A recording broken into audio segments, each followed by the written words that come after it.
high. Berserk chapter 380 just dropped, so of course we've got to talk about it. And there just isn't a more appropriate time than just after I've come back from the gym. It's the first time I've ever been to the gym. But we're not talking about that. We're talking about Berserk. And this chapter, whilst not as exciting as the last couple, gave us something that we haven't seen before. The mainstay theme of this chapter is desperation. The chapter is focused on Guts' hole.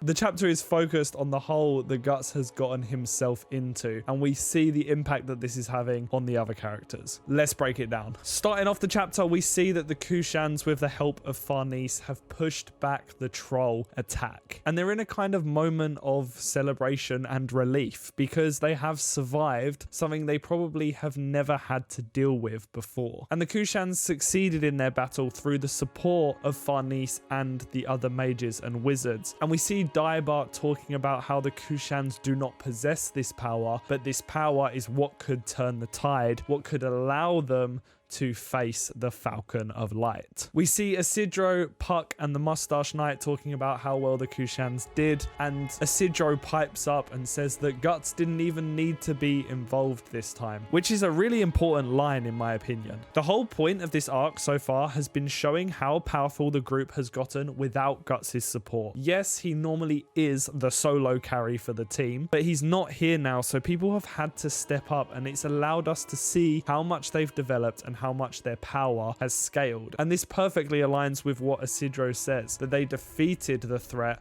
without Guts' assistance. But this reminds Puck of Guts' existence, and he flies off to go and find him. And then we're flicking back to the dungeon where Guts is, and Rakshas is headed at speed. We see him coming down the stairs, and he comes upon Guts and sees him, and we get this line which I'm not sure whether it's from Guts or from Rakshas, but it says, "There you are at last, my angel of death." Now this could be Rakshas saying that Guts is going to be the one to kill him, but really, from my perspective, I can see this being Guts' inner monologue. I can see this being the bottom of the pit that he has found himself in, where he is welcoming death. He sits there as Rakshas rips open his cage, comes towards him with this looming danger, and Guts does nothing. He just sits there and takes it and accepts it. He's truly given up all hope. There's no fight left in him. And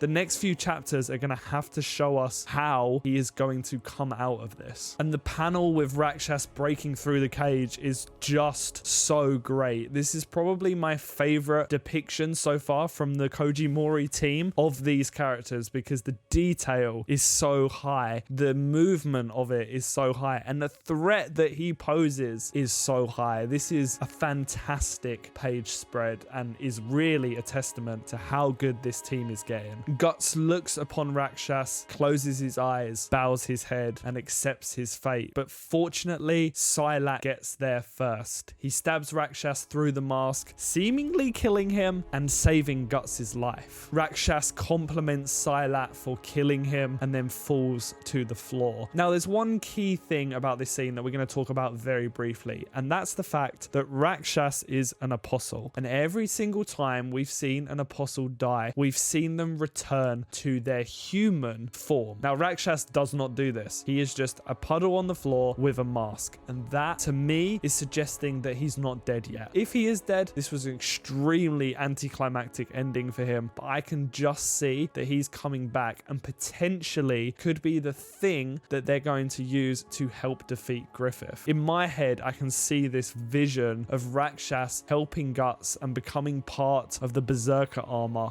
And I can just see that from the paneling here. I can see that he would make this amazing badass cloak for the Berserker armor, and I really want to see it. He was sent here for a reason. We haven't seen that reason. We haven't seen who sent him, so I just can't imagine that he's dead just yet. And then in my favorite scene of Berserk since Kentaro Miura died, Silat breaks down against Guts. He shouts at him and berates him and asks him why he just sat there, why he just accepted his fate. And it's this moment where we see that even characters who aren't directly related to Guts and his group still want him and need him to be the man that he's been set up to be. They cannot accept accept that he's in this pit of despair and he must come out of it. We see the anger in Sylat. It's this extremely emotional moment, and also we just see how deflated Guts is. He doesn't even respond to it.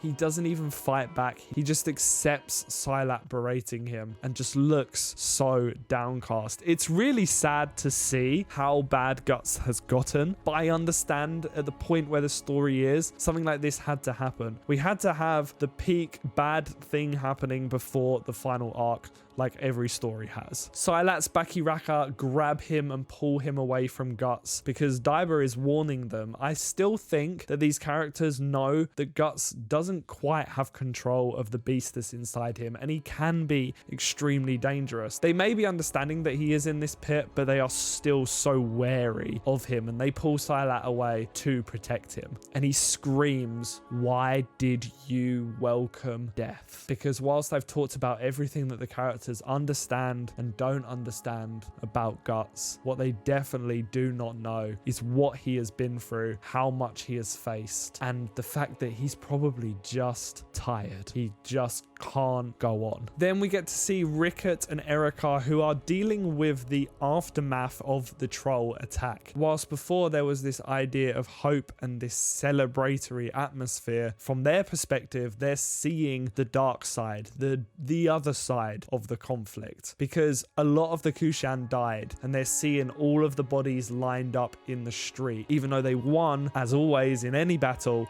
it came at a cost. Of course, we get our classic every single chapter this panel, and then we also get to see what Shirk is doing. She's still comatose, she's still within the astral realm, but whereas before she seemed to be looking for Guts and seemed to be pushed away from that, she's now used the world tree to travel to Falconia in the search of Casca. Now this tells us two things. Number one is that her astral projection ability has definitely increased, probably through the presence of the world tree, but she's able to project herself not only out of where they are, but across the world. And the other thing it tells us is, in my head, she's given up on trying to help Guts directly and has decided that the best way to help Guts is to help Casca. He needs to know Casca is safe, and he needs to know that Casca is coming back to him. And if he doesn't have the hope that is going to bring him out of the despair. This chapter, the main theme is hope versus despair. We see the hope of the Kushans in the battle, and we see the despair at what they have lost. We see the hope from the group that they have defeated the trolls and they have won, and we see the despair of seeing that Guts has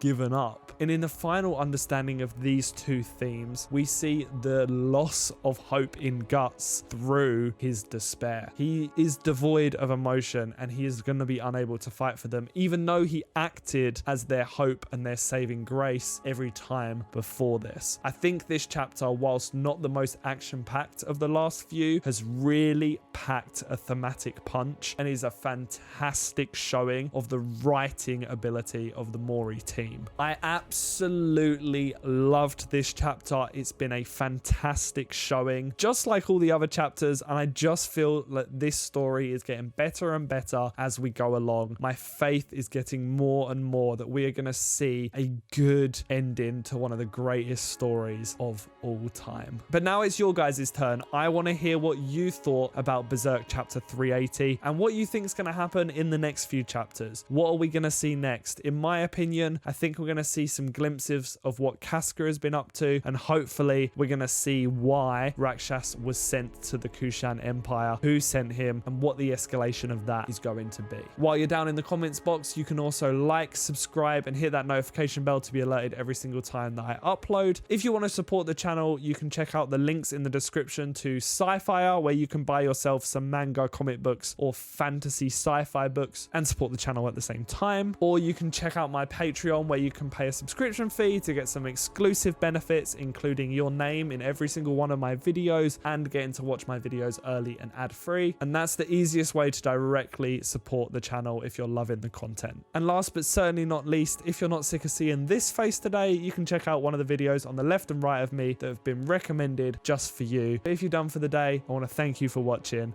and I'll catch you in the next one. Bye bye.